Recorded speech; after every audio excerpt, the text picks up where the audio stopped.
పెళ్ళైనా పండగైనా వేడుక ఏదైనా పట్టు చీరల ప్రత్యేక వేదిక వారాహి సిల్క్స్.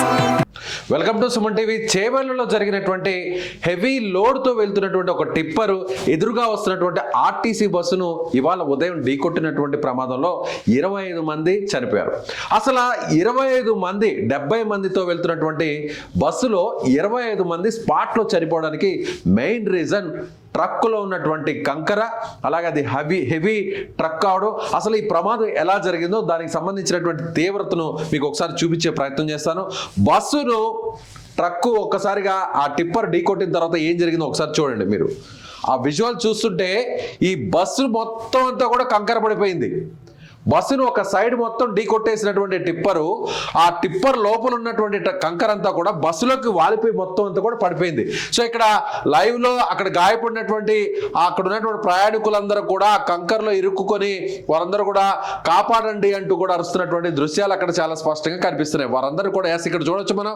వాళ్ళందరూ కూడా ఈ టిప్పర్ తో బస్సులో ఉన్నటువంటి ఆ రేకులను, ఆ ఇనుప రేకులను ఎక్కడా కూడా వారందరూ కూడా బయటకు రాలేకపోవడంతో కంకరలో కూరికిపోవడంతో వారందరిని కూడా జేసీబీ సహాయంతో వీటిని తొలిచి ఆ లోపల గాయపడిన వారందరూ కూడా ప్రాణాలతో బయటకు తీసేటువంటి పరిస్థితి. ఈ దృశ్యాలు మనకు చూస్తే ప్రమాద తీవ్రత ఏ స్థాయిలో, ప్రమాదం ఎంత దారుణంగా జరిగిందో లోపల అందరూ కూడా ఆ కంకరలో ఇరుక్కుపోయినటువంటి పరిస్థితి చూడండి. ఇక్కడ టిప్పరు నేరుగా ఢీ కొట్టిన తర్వాత ఈ టిప్పర్ వెనక ట్రక్ అంతా కూడా బస్సులో ఉన్నటువంటి ఆ కంకర అంతా కూడా, ట్రక్లో ఉన్నటువంటి కంకర అంతా కూడా బస్సు వైపు పడిపోవడంతో, బస్సు లోపల పడిపోవడంతో దాదాపుగా 8 అడుగుల ఎత్తు వరకు కూడా ఆ కంకర పడిపోయింది. అది ఒకసారి చూడండి. మీరు ఒకసారి చూస్తే మీకు అర్థమవుతుంది.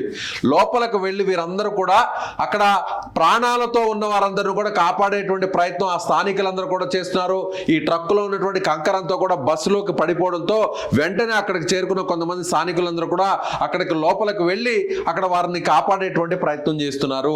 అంటే కొన్ని నిమిషాల వరకు కూడా, ప్రమాదం జరిగిన తర్వాత కూడా కొన్ని నిమిషాల వరకు కూడా వారందరూ కూడా ప్రాణాలతో కాపాడండి కాపాడండి కాపాడండి అంటూ కూడా ఆర్తనాదాలు చేస్తున్నటువంటి పరిస్థితుల్లో, కాపాడలేనటువంటి ఒక నిస్సహాయ స్థితిలో అక్కడికి చేరుకున్నటువంటి స్థానికులందరూ కూడా ఏం చేయలేనటువంటి పరిస్థితి. ఎందుకంటే కంకర, టన్నుల కొద్దీ కంకర అంతా కూడా ఆ బస్సులో పడిపోవడం, బస్సులో ప్రయాణికుల మీద పడిపోవడంతో ఎక్కువ మంది చనిపోయారు.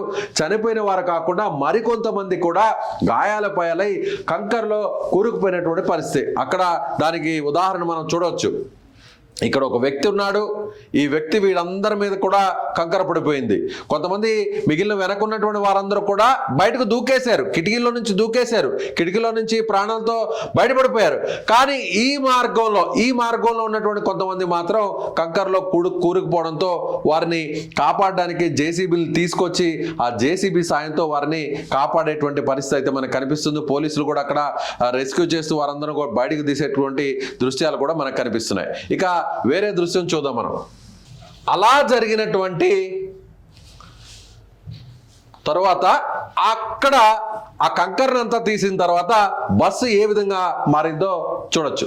ఒక స్కెల్టన్ గా మారిపోయింది. పూర్తిగా ఈ వైపు ఉన్నటువంటి మొత్తం అంతా కూడా తొలగించారు. ఇటువైపు ఉన్నటువంటి కంకర అంతా కూడా లోపల బస్సులో పడిపోవడంతో ఈ డ్రైవర్ భాగం నుంచి ముందు వరకు కూడా ఎక్కడైతే ప్లాట్ఫామ్ ఉంటుందో, ఎక్కడైతే ఆ స్టెప్స్ ఉంటాయో అక్కడ నుంచి దాదాపుగా సగం వరకు చూడండి, మొత్తం అన్నిటిని కూడా సీట్స్ అన్ని కూడా కకావికలం అయిపోయాయి. మొత్తం ఆ కట్ అయిపోయినటువంటి పరిస్థితి. వీటన్నిటిని కూడా కట్టర్స్ ద్వారా కూడా బయటికి తొలగించారు.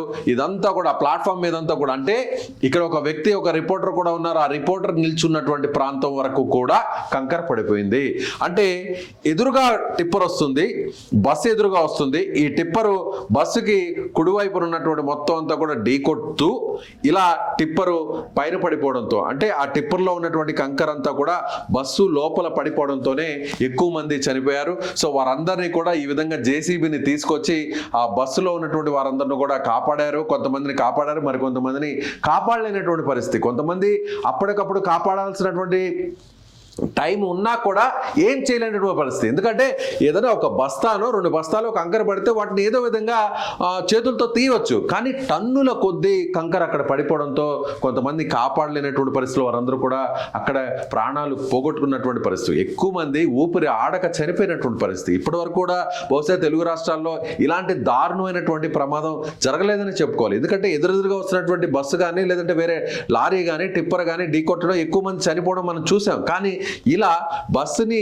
టిప్పర్ ఢీ కొట్టిన తర్వాత, హెవీ ట్రక్తో వెళ్తున్నటువంటి లోడ్తో వెళ్తున్నటువంటి టిప్పర్ ఢీ కొట్టిన తర్వాత కేవలం ఢీ కొట్టడమే కాదు, అక్కడ వరకు ఢీ కొట్టినటువంటి ఆ ప్రమాదంలో జరిగినటువంటి గాయాలతో చాలా మంది చనిపోయి ఉంటారు. కానీ ఇక్కడ ప్రమాదం జరిగిన తరువాత ఆ కంకరంతా కూడా లోపల పడిపోవడంతో ఎక్కువ మంది చనిపోయినటువంటి పరిస్థితి. బహుశా చాలా ఇలాంటి ఘటన ఇంతకుముందు ఎప్పుడు కూడా మనం చూడలేదు. ఇలాంటి దారుణమైనటువంటి ఘటన కర్నూలులో మనం సరిగ్గా ఒక వారం 10 రోజుల కింద చూసాం. చాలా మంది చనిపోయారు, 19 మంది వరకు చనిపోయారు. అక్కడ ఒక బైకును ఢీకొట్టిన తర్వాత బైక్ నుంచి పెట్రోల్ నుంచి వచ్చినటువంటి మంటలతో బస్ అంతా కూడా తగలబడిపోయినటువంటి ప్రమాదం చూసాం. కానీ ఇప్పుడు మాత్రం ఎదురుగా వస్తున్న టిప్పర్ ఢీకొట్టినటువంటి ప్రమాదంలో కంకర లోడు పడిపోయి చనిపోయినటువంటి పరిస్థితి. నిజంగా చాలా దారుణమైనటువంటి సంఘటనలు జరుగుతున్నాయి. రోడ్డులో బస్సులో ప్రయాణించాలంటే, అది ప్రైవేట్ ట్రావెల్స్ అయినా, చివరకు ఆర్టీసీ బస్సు అయినా సరే, ప్రభుత్వానికి సంబంధించినటువంటి ట్రాన్స్పోర్ట్ అయినా సరే, ఒక సేఫ్గా వెళతామా లేదా అనేటువంటి ఒక భయాందోళన అయితే మాత్రం ప్రస్తుతం నెలకొందని చెప్పాలి. కాబట్టి డ్రైవర్లు ఎవరైనా సరే, ఏ వాహనమైనా సరే, అది చిన్న వాహనమా పెద్ద వాహనమా అనేది కాకుండా, అది 2 వీలరా 3 వీలరా 4 వీలరా ఇలా 10 వీలరా 8 వీలరా 12 వీలరా అనేది కూడా కాకుండా ప్రతి ఒక్కరు కూడా డ్రైవర్ అనే వ్యక్తి చాలా అప్రమత్తంగా ఉండాలి, చాలా జాగ్రత్తగా వాహనాన్ని నడపాలి. ఏ మాత్రం కూడా నిర్లక్ష్యంగా వ్యవహరిస్తే ఇలాంటి దారుణమైనటువంటి ఘటనలు జరుగుతాయి. ఇలా పదుల సంఖ్యలో ప్రాణాలు పోతాయి. ఇక్కడ ఈ ఘటనలో చిన్న నెలల పసికందు కూడా చనిపోయినటువంటి పరిస్థితి. తల్లితో పాటు ఆ తల్లి పసికందుని, అప్పుడే పుట్టినటువంటి నెలల పసికందుని ఒళ్ళో పెట్టుకొని అలా తన ప్రాంతానికి వెళ్తున్నటువంటి క్రమంలో ఏం జరుగుతుందో కూడా తెలియకుండానే కొన్ని సెకండ్ల వ్యవధిలోనే ఆ బస్సు ఢీకొట్టడం, కంకర ఒక్కసారిగా పడిపోయి ఆ కంకరలో కూరుకుపోయి మునిగిపోవడంతో ఊపిరాడక ఆ తల్లి బిడ్డ చనిపోయినటువంటి పరిస్థితి. అలాగే మరో కుటుంబంలో 3 అక్క చెల్లెళ్ళు చనిపోయారు. ఇలా ఒక్కొక్కరిది ఒక్కొక్క దేని కదా. నిజంగా ఈ బస్సు యాక్సిడెంట్ జరిగినటువంటి తీరును చూస్తేనే అక్కడ ఎంత దారుణం జరిగిందో మనం అర్థం చేసుకోవచ్చు. మీకేమనిపిస్తుంది?